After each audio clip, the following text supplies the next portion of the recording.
Hi everyone, this is Michelle. Welcome back to my channel.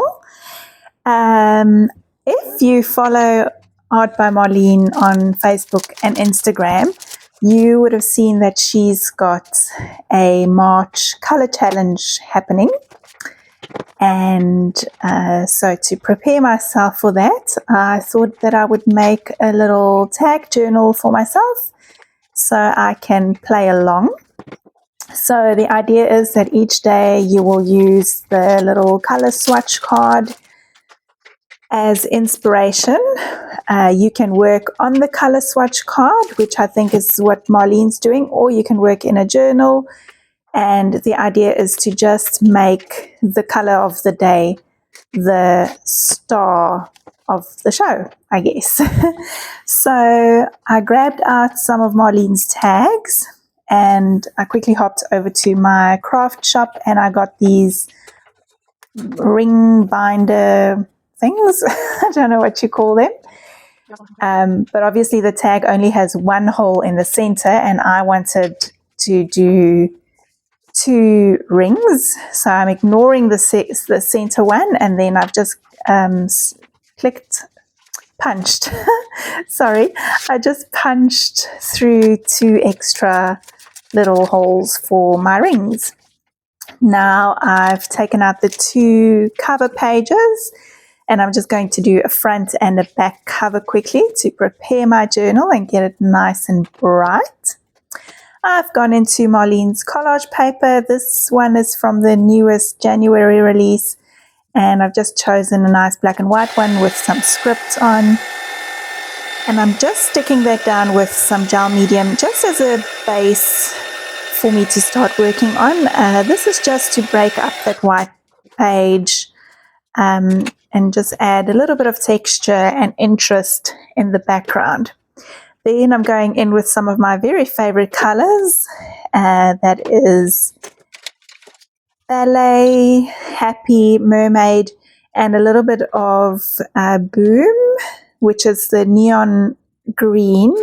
And I added a tiny drop of white, which is lace, into that green paint just to make it a little bit more opaque. And I really, really like how that color turns out when I've added the white in there. So I'm just putting patches of paint on there. And then just now I will go in with a little bit of mark making. You will notice that when I put my patches of paint down, I'm extending that paint to the top or the bottom or to the edge. This just grounds the color for me, so it's not just a blob of paint floating about in the center of the page.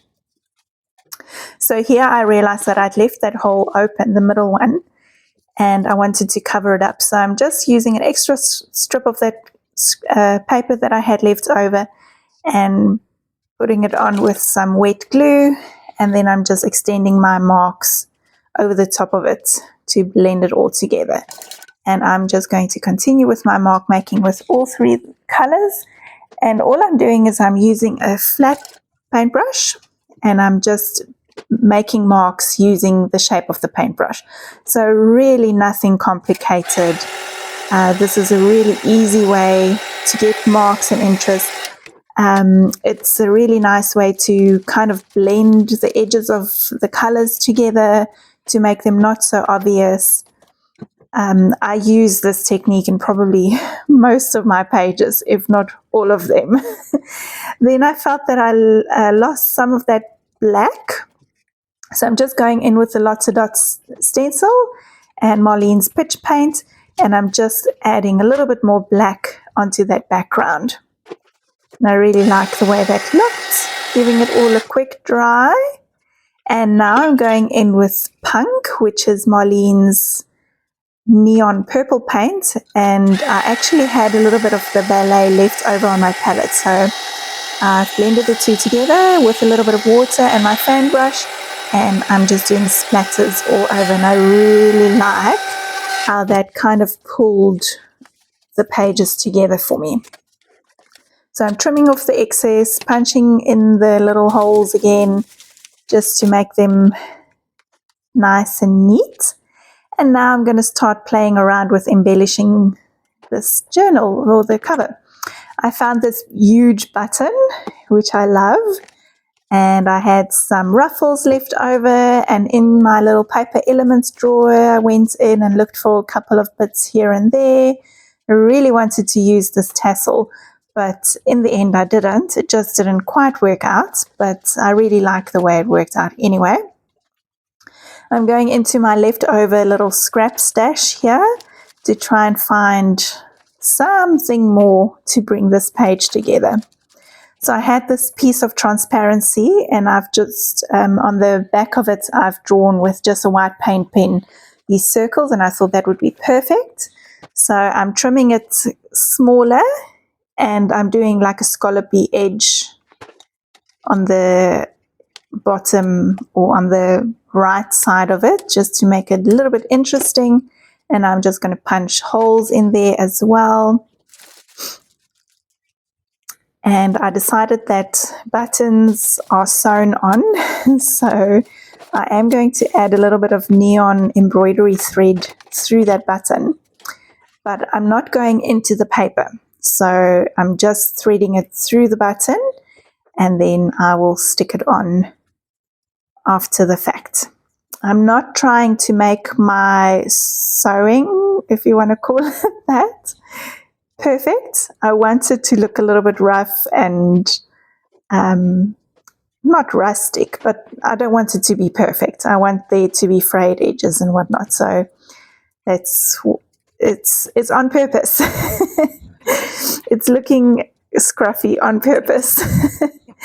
I have this little die cut from one of Marlene's die sets, and I've cut it in black. That was in my little scrap stash there, and I'm sticking that down because I had this rainbow, which also has a button on, but it felt like it was a little bit floaty, so I wanted to ground that rainbow a bit.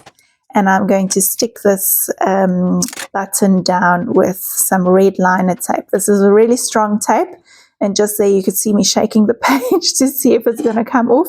For now it's holding, so hopefully it will stay there. If not, then I will make another plan. Okay, now I'm putting my covers back into my rings. And then I realized the transparency, the painted side was on the top and I wanted it at the bottom, otherwise it would just smudge. And then I'm going to go in and look for a little quote. And that's about it for this journal, the start of this journal. I'm hoping by the end of it will be really chunky and full of color and texture and ruffles and weird edges. I hope that you are joining the challenge. Please let me know if you are joining the challenge. It would be interesting to know how many people are playing along. Please hop over to Marlene's Facebook page. Every day there will be lots of us uploading our art for inspiration, so you can play along. Keep it small and manageable. It's just a little something to help you get creative every day. And that's it. Cute as can be. I will chat to you again very soon. Bye.